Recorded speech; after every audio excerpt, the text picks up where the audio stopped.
Hello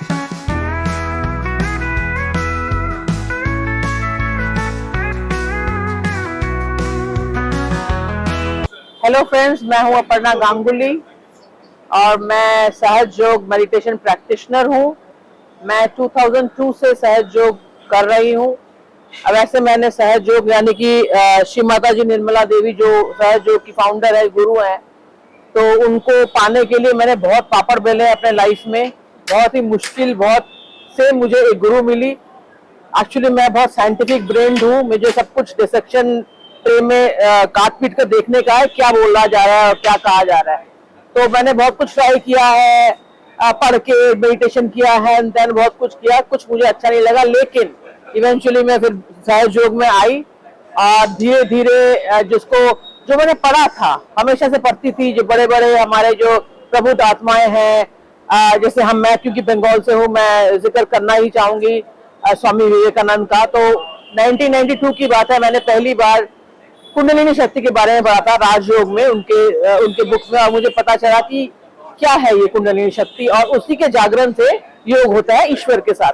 तो अब मेरी वो जिद लग गई कि भैया अगर ईश्वर के साथ योग होता है, ईश्वर मिलते हैं, अगर ईश्वर को ही मैनिफेस्ट किया जाए वो भी इसी जिंदगी में, तो फिर तो मुझे ईश्वर चाहिए, मुझे तो और कुछ चाहिए ही नहीं। ये मेरा जिद घुसा अंदर। जो जिद वो प्रभु की कृपा से वो जिद पूरी हुई मेरी 2002 में। और गजब की बात यह है, जब मैंने मेडिटेशन शुरू किया, मैं जब मेडिटेशन बैठती थी, मेरे ब्रेन में 1000 स्टोरीज बॉम्बार्डिंग, मुझे समझ, और मैं उससे पहले कभी स्टोरी लिखी नहीं थी।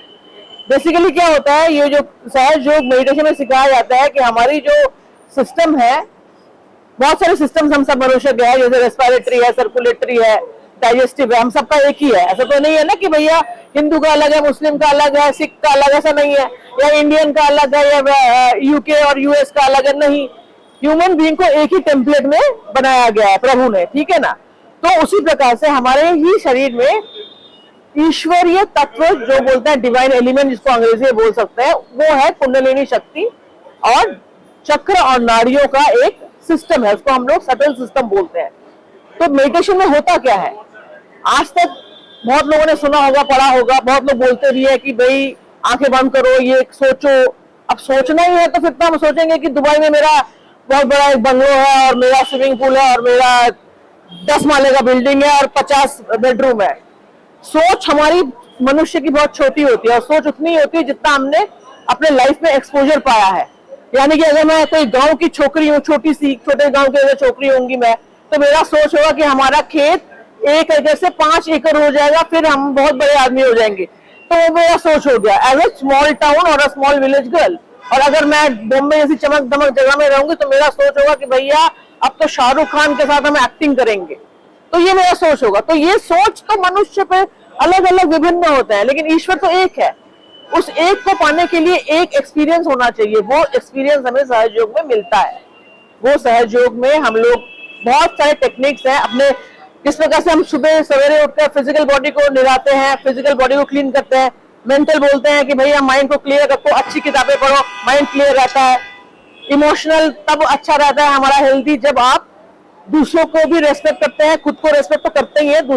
अगर आप सबको रेस्पेक्ट करेंगे तब आप इमोशनली स्ट्रांग भी होंगे। ऐसा नहीं होगा कि आप किसी को बुली कर रहे हो, आप किसी को इंसल्ट कर रहे हो और इमोशनली आप बहुत स्टेबल रहोगे, ऐसा नहीं है। वो वापस आपको आपके ऊपर आता है, ठीक है ना। तो स्पिरिचुअल अब क्या है, फिजिकल मेंटल इमोशनल तो बोल दिया मैंने, स्पिरिचुअल क्या है। अब हम लोग धर्म की बात करते हैं। धर्म अपनी जगह में ठीक है, जस्ट लाइक आप एक जब बीज रोपण करते हैं, एक फेंस लगा देते हैं साथ में। क्यों? जब प्लांट जब छोटा सा उठता है तो उसको एक फेंस की जरूरत है, नहीं तो गाय भैंस डॉगी वॉगी आकर उसको ट्रैम्पल करके चला जाएगा, राइट।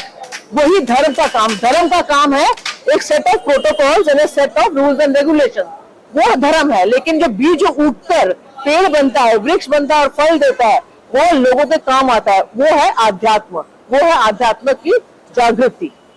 तो ये है डिफरेंस। तो एनीवे, मुझे श्री माता जी की कृपा से एक मूवी बनाने की, पहले तो मैं स्टोरीज लिखने लग गई, फिर संजय जी से मेरी मुलाकात हुई, वो भी वर्चुअल। संजय जी को, अच्छा मैं और भी कहानियां लिखती हूँ बहुत, क्योंकि मैं कलयुग ब्रीफ्स के नाम पे लिखती हूँ। तो कलयुग ब्रीफ्स नाम से समझ में आ रहा होगा, थोड़ा बहुत कर्कश है, थोड़ा एसिडिक है, थोड़ा कॉस्टिक है मेरी स्टोरीज। तो संजय जी जो एक बहुत पुराने सहयोगी है, जो श्री माता जी के साथ उठे बैठे हैं, उनको पता था कि मैं स्टोरीज लिखती हूँ, उन्हें पढ़ी भी थी। उन्होंने कहा कि तुम why don't you right on सहज वैल्यूज। तब मैंने बोला कि ठीक है, श्री माता जी के सामने मैं बैठी, प्रेयर किया, मतलब मदर आप ही समझाइए क्या लिखूं। तो पहले 2 दिन तो मुझे कुछ समझ नहीं आया, तीसरे दिन मैंने 5 कहानियां लिख डाली। उसमें से एक थी गृहलक्ष्मी द अवेकनिंग, और भी 4 है। तो संजय भैया को ये बहुत पसंद आई, तो गृहलक्ष्मी बनी, उसके बाद महालक्ष्मी बनी। तो आज अगर आशीर्वाद श्री माता जी का ना हो, अगर प्रभु जी का ना होता, तो ये 108 प्लस अगर नॉमिनेशन एंड सिलेक्शन को मिलाकर 120 प्लस अवार्ड्स नहीं मिलता। ये तो मानना है। तो प्रभु है, ईश्वर है, और इनको पाना भी आसान है। कहां से? सहज योग मेडिटेशन। आप प्लीज एक बार जिंदगी में सहज योग मेडिटेशन गूगल में टाइप करिए, देखिए, जानिए। Thank you very much.